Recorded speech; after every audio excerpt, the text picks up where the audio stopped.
नमस्कार, साधना प्लस बिहार झारखंड देख रहे हैं आप। मैं हूं आपके साथ प्रगति चतुर्वेदी। खबरों की शुरुआत करेंगे, लेकिन उससे पहले एक नजर इस वक्त की हेडलाइंस पर।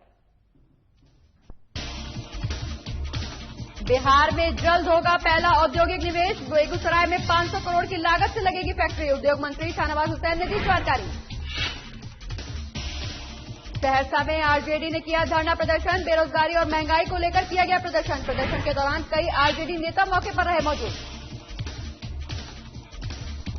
बेगूसराय में बैंक कर्मियों ने केंद्र सरकार को दी चुनौती। बैंकों के निजीकरण के खिलाफ खोला मोर्चा। 2 दिनों तक बैंक का कामकाज रहेगा ठप।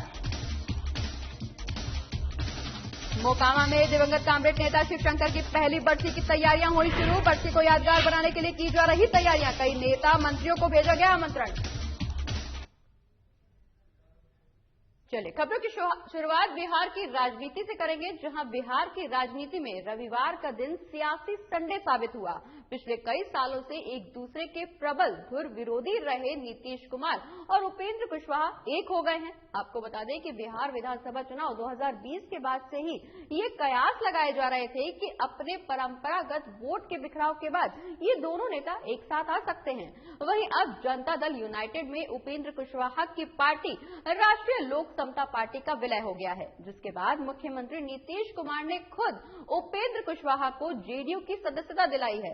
वहीं जेडीयू कार्यालय पहुंचने पर जेडीयू के वरिष्ठ नेताओं ने उपेंद्र कुशवाहा का स्वागत किया। बता दें कि विलय के बाद नीतीश ने गिफ्ट देते हुए कुशवाहा को जेडीयू संसदीय बोर्ड का अध्यक्ष भी बना दिया।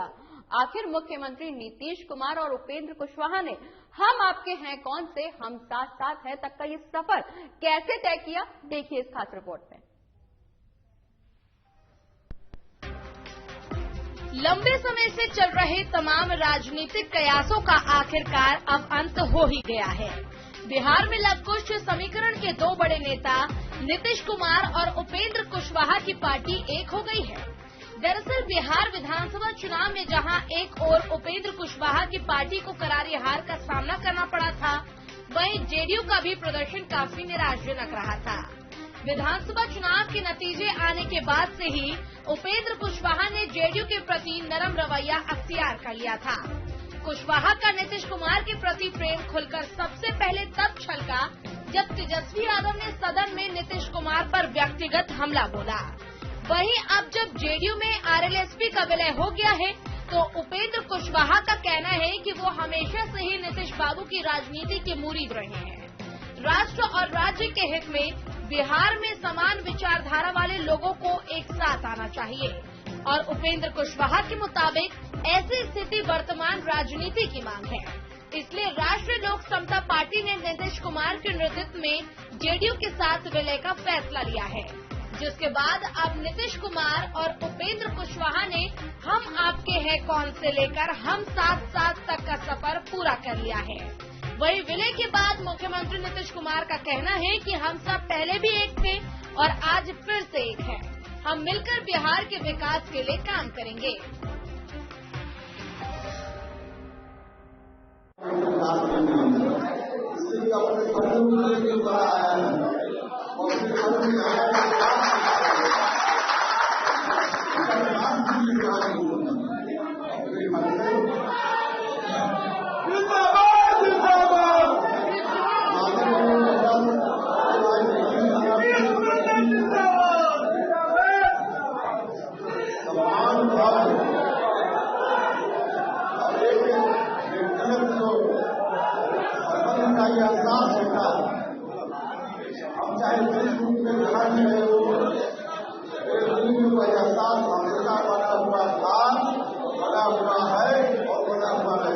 इतनी बड़ी संख्या में प्रिंट एवं इलेक्ट्रॉनिक मीडिया के हमारे सब पत्रकार मित्रगण, छायाकार बंधुओं, बहनों एवं भाइयों, मैं तो सबसे पहले आप सब लोगों का अभिनंदन करता हूं। और आज ये खुशी की बात है, पिछले बहुत दिनों से बातचीत चल रही थी और जो रालोसपा राष्ट्रीय लोक समता पार्टी के जो अध्यक्ष हैं भाई उपेंद्र जी, उनके साथ भी इस चुनाव के बाद कई बार चर्चा होती रही, बातचीत होती रही। वशिष्ठ भाई से सबसे ज्यादा चर्चा होती रही और जो कुछ भी दृश्य उपस्थित हुआ इसके लिए मुझे बड़ी खुशी होती थी। वहीं जेडीयू में आरएलएसपी के विलय पर आरजेडी ने तंज कसते हुए कहा है कि उपेंद्र कुशवाहा अवसरवादी और गिरगिट की तरह रंग बदलने वाले नेता हैं। आरएलएसपी का गठन ही जेडीयू से अलग होकर किया गया था। नीतीश सरकार की शिक्षा विरोधी नीतियों के खिलाफ आरएलएसपी ने आंदोलन किया था। ये पब्लिक है, ये सब जानती है। वहीं एलजेपी के नेता अशरफ अंसारी ने उपेंद्र कुशवाहा को आड़े हाथों लेते हुए कहा कि उपेंद्र कुशवाहा सत्ता के लोभी हैं और विकास का ढोंग करते हैं।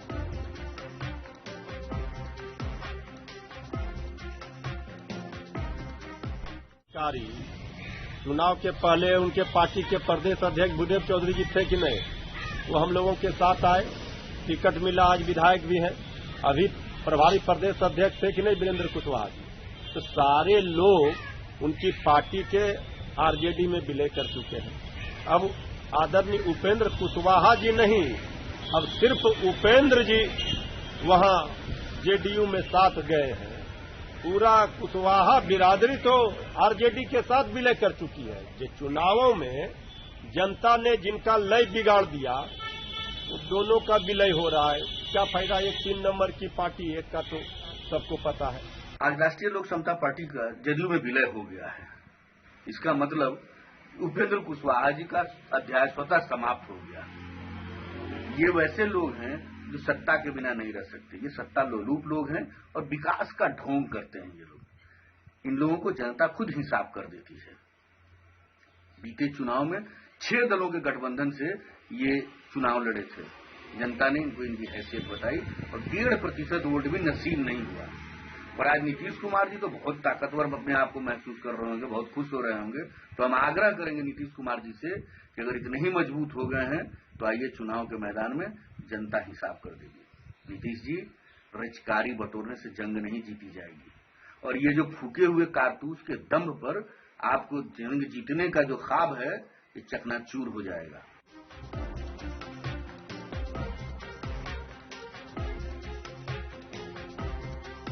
खैर, जेडीयू में आरएलएसपी के विलय के कई राजनीतिक मायने हैं।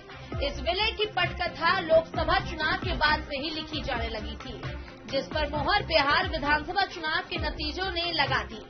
एक और जहां 2020 के विधानसभा चुनाव में आरएलएसपी का खाता भी नहीं खुल सका, तो वहीं दूसरी तरफ कुशवाहा वोट बैंक के बंटवारे ने विधानसभा में जेडीयू को तीसरे नंबर की पार्टी बनने पर मजबूर कर दिया, जिसके बाद नीतीश कुमार लगातार लवकुश फैक्टर को मजबूत करने में लगे हुए हैं। अब देखना ये होगा कि आखिर नीतीश कुमार और उपेंद्र कुशवाहा के साथ साथ होने से बिहार की राजनीति में क्या बदलाव देखने को मिलेगा। साधना प्लस न्यूज के लिए पटना से अभिषेक कुमार सिंह की रिपोर्ट।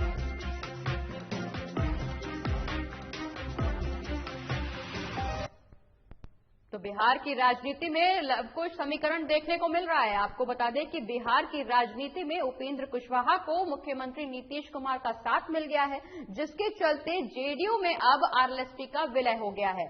आपको बता दें कि इस समीकरण के अलग मायने निकाले जा रहे हैं। वहीं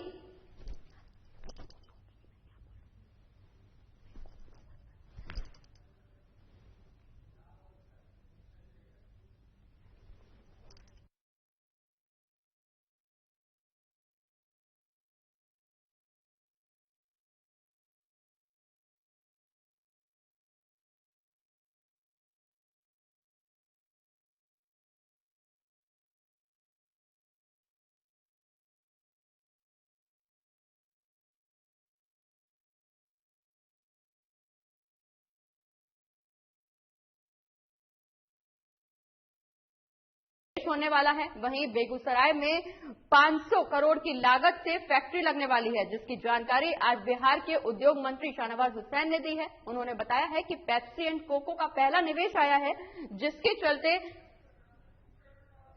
400 लोगों को कंपनी में रोजगार मिलेगा। वहीं इस दौरान शाहनवाज हुसैन ने यह भी बताया कि बिहार में जो पहला निवेश होगा वो केंद्रीय मंत्री गिरिराज सिंह के क्षेत्र में होगा। हमारी कोशिश है कि 1000 करोड़ का निवेश बहुत जल्द आए, हालांकि इस पर अभी काम हो रहा है। वहीं शाहनवाज हुसैन ने यह भी जानकारी दी कि बिहार पहला राज्य होगा जो इथेनॉल की पॉलिसी लेकर आएगा। उद्योग विभाग ने कैबिनेट में यह प्रस्ताव भेज दिया है, बहुत जल्द ही इस प्रस्ताव को मंजूरी मिलेगी।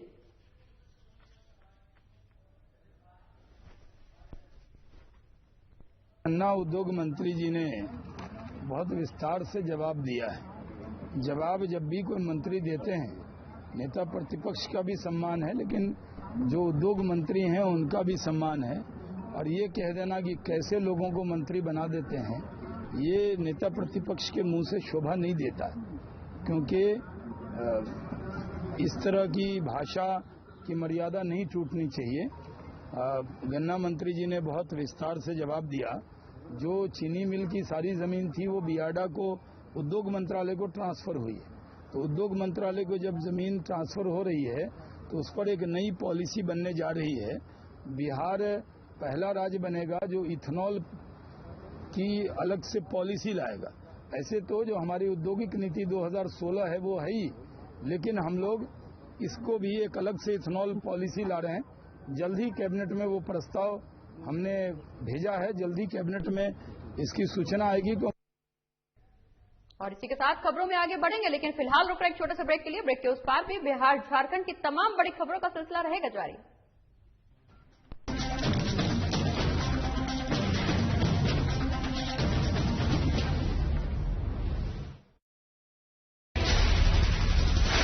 बिहार झारखंड के साथ देश दुनिया की हर बड़ी खबर देखिए फटाफट अंदाज में शाम 7:30 बजे। खबरें सुपरफास्ट सिर्फ साधना प्लस पर।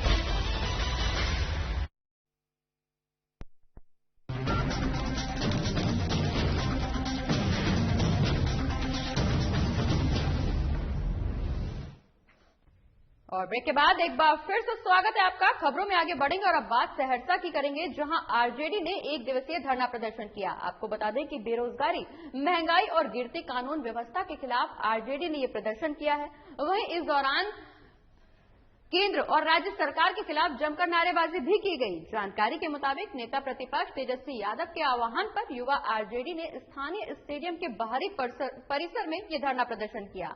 इस धरने में जिले के सभी प्रखंड के आरजेडी नेता भी शामिल रहे। वहीं मौके पर आरजेडी के जिला अध्यक्ष भारत यादव ने बिहार में नीतीश कुमार की सरकार को फेल बताया। पूरे बिहार में आज हम लोग के प्रदेश अध्यक्ष कारी शोएब साहब के अध्यक्षता में और प्रतिपक्ष के नेता, बिहार के युवा नेता तेजस्वी प्रसाद यादव जी के निर्देश पे बिहार में माननीय नीतीश कुमार जी सड़क से सदन तक फैल है, शिक्षा में फैल है, शराबबंदी में फैल है, बेरोजगारी चरम पे है, महंगाई चरम पे है, लूट खसोट हो रहा है, प्रखंड से लेकर के जिला तक कोई सिस्टम नहीं है। उसी के विरोध में हम लोग यहाँ जिला में धरना दे रहे हैं। और अगली खबर बेगूसराय से है, जहां बैंक कर्मियों ने केंद्र सरकार को चुनौती दी है। दरअसल बेगूसराय में सार्वजनिक बैंकों के निजीकरण के खिलाफ बैंक बंद हैं। बैंकों में 2 दिनों तक कामकाज भी ठप रहेगा, जिसके चलते बैंक कर्मचारियों ने अनिश्चितकालीन हड़ताल पर जाने की धमकी दी है। बता दें कि बैंकों के निजीकरण के खिलाफ देश भर के बैंक कर्मियों ने केंद्र सरकार के खिलाफ मोर्चा खोल दिया है। वहीं राष्ट्रव्यापी हड़ताल के तहत United forum of bank union के बैनर तले सोमवार से 2 दिवसीय हड़ताल शुरू हुई है, जिसके चलते मंगलवार तक सभी सरकारी बैंकों में ताले लटके रहेंगे। इस दौरान बैंक कर्मियों ने केंद्र सरकार के खिलाफ जमकर नारेबाजी भी की।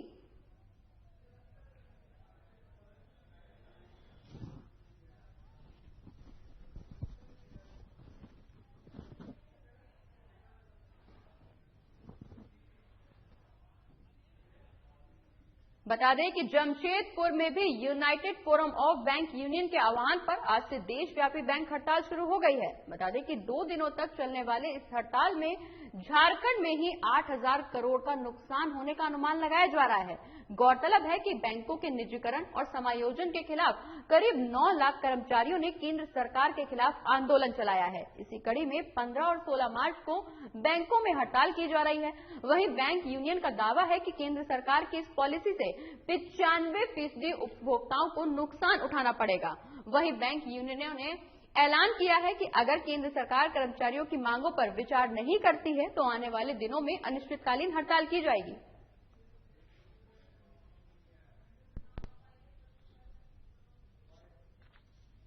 हमारा 2 दिनों का प्रस्तावित हड़ताल है, जो पूरे भारतवर्ष में 13 लाख बैंक कर्मचारी अधिकारी अपनी जायज मांगों को लेकर संघर्षरत है।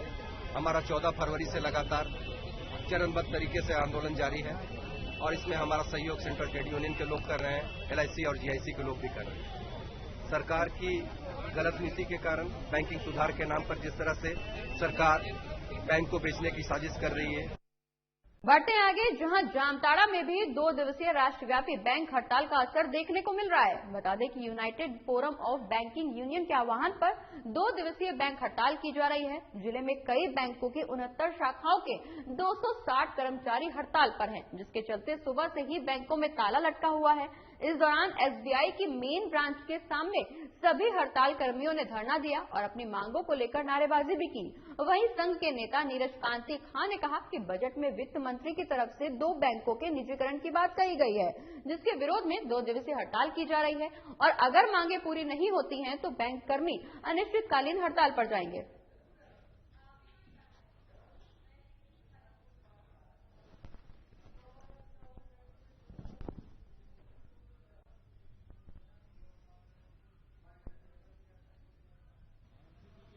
सेक्रेटरी और SBI के काउंसिल डेलीगेट हमारे जिले के 69 ब्रांच और 260 कर्मचारी आज हड़ताल थे।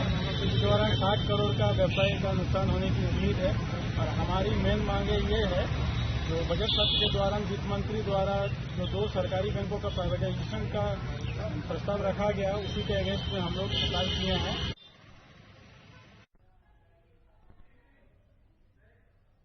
और अब बात गुमला की करेंगे, जहां मार्क्सवादी कोऑर्डिनेशन कमेटी ने आयुक्त के सामने संयुक्त किसान मोर्चा के आह्वान पर 1 दिवसीय धरना दिया है। आपको बता दें कि पार्टी के जिला अध्यक्ष आदित्य सिंह की अध्यक्षता में धरना प्रदर्शन किया गया। वहीं धरने में मुख्य रूप से मौजूद पार्टी के वरिष्ठ नेता सह झारखंड नवनिर्माण दल के संयोजक विजय सिंह ने कहा कि मोदी सरकार किसानों की मांगों को ना मानकर बेशर्मी की सारी हदें पार कर रही है। साथ ही उन्होंने ये भी कहा कि जनता को बहुमत में चोर बीजेपी की अहंकारी सरकार को बंगाल सहित अन्य राज्यों में हो रहे विधानसभा चुनाव में हराने पर विचार करना चाहिए। वहीं विजय सिंह ने किसान विरोधी कृषि कानून रद्द नहीं किए जाने की स्थिति में 26 मार्च 2021 को होने वाले भारत बंद को सफल बनाने की बात भी कही है। किसान मोर्चा के द्वारा देशव्यापी आंदोलन के समर्थन में आज मार्क्सवादी कोऑर्डिनेशन कमेटी और झानप के द्वारा सपोर्ट में धरना दी जा रही है। किसान विरोधी तीनों कृषि बिल जो है रद्द होना चाहिए और हम लोग 26 मार्च को जो देशव्यापी भारत बंद है उसके समर्थन में भी पूरे दक्षिण छोटानागपुर प्रमंडल में उतरेंगे, गुमला के अलावे। बढ़ते आगे, जहां बिहार के चर्चित दिवंगत कामरेड नेता शिवशंकर शर्मा की पहली बरसी को यादगार बनाने की कोशिश जारी है, जिसके चलते 25 मार्च को मोकामा के मराची गांव में कामरेड शिवशंकर शर्मा की आदमकद प्रतिमा का अनावरण भी किया जाएगा। इसे लेकर सूबे के मुख्यमंत्री नीतीश कुमार और विधानसभा अध्यक्ष विजय कुमार सिन्हा, कामरेड अतुल कुमार अंजान, कामरेड कन्हैया कुमार समेत तमाम कामरेडों और पक्ष विपक्ष के नेताओं को भी न्योता भेजा गया है। आपको बता दें कि पिछले साल कोरोना काल में 25 मार्च को शिवशंकर शर्मा का निधन हुआ था। उनकी पहली पुण्यतिथि को ऐतिहासिक बनाने के लिए सूबे भर के कामरेडों ने पूरी ताकत झोंक दी है।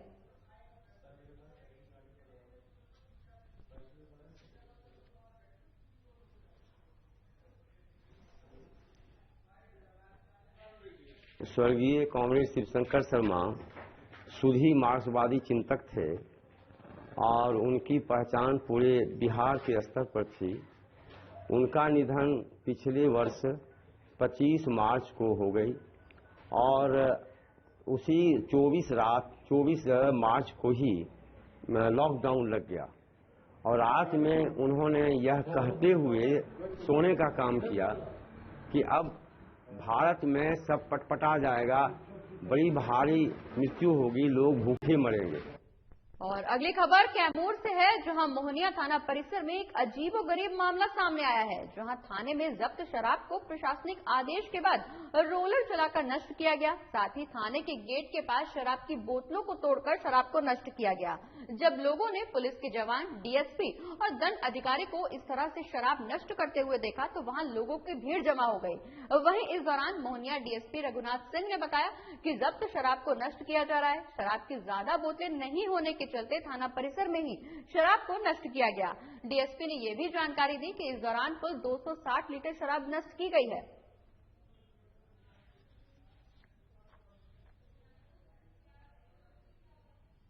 तो आपको बता दें कि लगातार बिहार में पुलिस प्रशासन शराबबंदी को लेकर के सजग नजर आ रहा है, जिसके चलते पुलिस प्रशासन की ये पहल, जहां थाना परिसर में ही शराब की बोतलों को तोड़ते हुए शराब को नष्ट किया गया। आपको बता दें कि इस दौरान 260 बोतलों को नष्ट करते हुए शराब को खत्म किया गया, जहां लोगों में ये संदेश भी दिया गया कि पुलिस शराबबंदी को लेकर के पूरी तरह से सख्त है।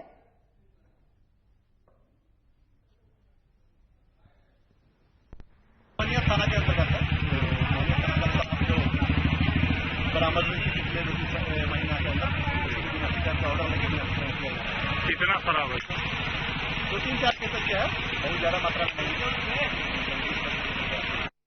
बढ़ते हैं आगे, जहां बेगूसराय में एक निजी स्कूल प्रबंधन पर मनमानी का आरोप लगा है। आपको बता दें कि पेरेंट्स ने निजी स्कूल के मैनेजमेंट पर आरोप लगाते हुए सड़क जाम की और नारेबाजी भी की। दरअसल पेरेंट्स का आरोप है कि कोरोना काल में स्कूल नहीं चल रहे थे, लेकिन बावजूद इसके स्कूल मैनेजमेंट पूरी फीस की मांग कर रहा है।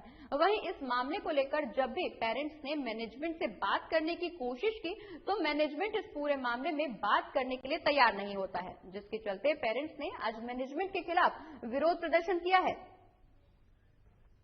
तो आपको बता दें कि स्कूल की मनमानी के चलते अब पेरेंट्स का विरोध खुलकर सामने आने लगा है। पेरेंट्स का कहना है कि कोरोना काल के चलते सभी स्कूल बंद थे, स्कूलों में पढ़ाई नहीं हो रही थी, लेकिन बावजूद इसके स्कूल प्रबंधन पेरेंट्स से लगातार पूरी फीस भरने की मांग कर रहा है। हालांकि इस बारे में लगातार पेरेंट्स ने कोशिश की है कि मैनेजमेंट के साथ बैठ करके बातचीत करके किसी तरह से इस पूरे मसले का हल निकाला जा सके, लेकिन मैनेजमेंट अभिभावकों से बातचीत करने के लिए तैयार नहीं है, जिसके चलते मजबूर होकर अब पेरेंट्स ने ये विरोध प्रदर्शन किया है, जिसके चलते स्कूल प्रबंधन पर मनमानी का आरोप लगाते हुए नारेबाजी भी की गई।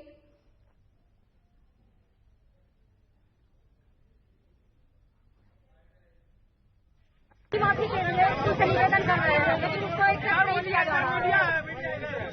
इसलिए हम लोग सड़क को जाम किए हुए हैं, कोई निर्णय निकले, सही निर्णय हम लोग के हित में नहीं, इसलिए सड़क को जाम किए। प्रबंधन से मुलाकात हुई आप लोगों को? हम लोगों की कोई मुलाकात प्रिंसिपल से नहीं हुई है।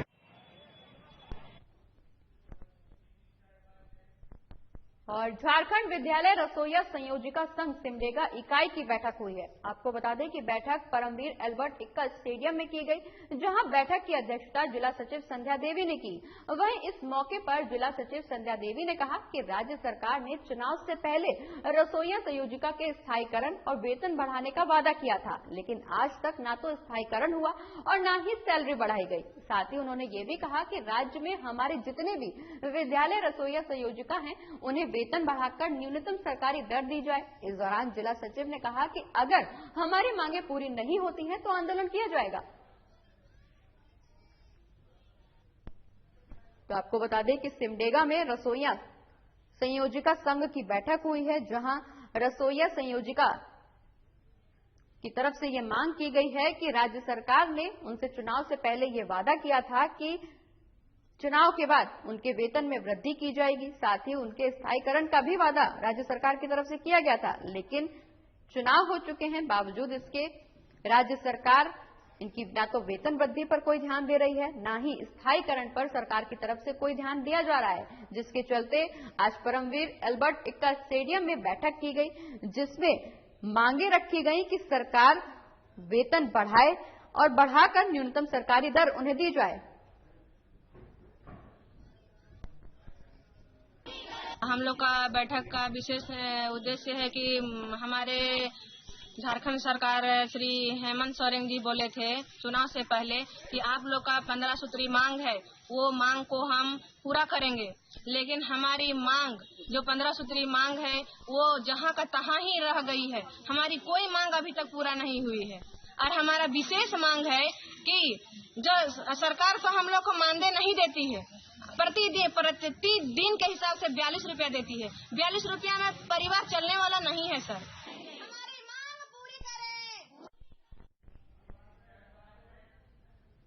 बिहार में कार्यपालक सहायकों ने हड़ताल की है। आपको बता दें कि राज्य कार्यपालक सहायक सेवा संघ जिला इकाई के द्वारा कार्यपालक सहायकों की लंबित मांगे नहीं माने जाने पर यह हड़ताल की गई। वहीं इस दौरान कर्मी कलेक्ट्रेट ऑफिस के गेट पर धरने पर बैठ गए। बता दें कि कार्यपालक सहायकों की मांग है कि बिहार प्रशासनिक सुधार मिशन सोसाइटी ने 5 फरवरी की बैठक में जो फैसले लिए थे वो निरस्त किए जाएं। तो बिहार में बेगूसराय में कार्यपालक सहायकों ने हड़ताल की है। आपको बता दें कि इस दौरान सहायकों का कहना है कि लंबित मांगों को पूरा किया जाए। साथ ही इस दौरान धरना प्रदर्शन के जरिए उन्होंने 5 फरवरी को जो बैठक में फैसले लिए गए थे उनको निरस्त किए जाने की मांग भी की है। तो आपको बता दें कि बिहार में कार्यपालक सहायकों की हड़ताल की जा रही है, जहां उन्होंने राज्य कार्यपालक सहायक सेवा संघ जिला इकाई के द्वारा लंबित मांगे नहीं माने जाने पर ये हड़ताल की है। वहीं इस दौरान कलेक्ट्रेट ऑफिस के सामने बैठकर ये धरना प्रदर्शन किया गया, जहां ये साफ तौर पर कहा गया कि लंबित मांगों को जल्द से जल्द पूरा किया जाए। साथ ही 5 फरवरी को जो बैठक हुई थी उसमें जो भी फैसले लिए गए हैं उन्हें जल्द से जल्द निरस्त किया जाए। आज का अनिश्चितकालीन हड़ताल हम लोग का 8 सूत्री मांगों को लेकर है, जिसमें शासी परिषद के द्वारा जो दुर्लक्षित फरमान जारी किया गया कार्यपालक सहायकों के विरुद्ध, सबसे प्रथम तो उसको खारिज किया जाए। उसके बाद कार्यपालक सहायकों को 60 साल का नियमित सेवा किया जाए, सबों को संविदा खत्म करके पे स्केल लागू किया जाए और साथ ही जो भी अन्य भत्ता देय है कार्यपालक सहायकों जो उच्च स्तरीय समिति के द्वारा अनुशंसा की गई है उसको अक्षरशः लागू किया जाए। और इसी के साथ इस बुलेटिन में फिलहाल इतना ही। आप देखते रहिए साधना प्लस बिहार झारखंड। नमस्कार।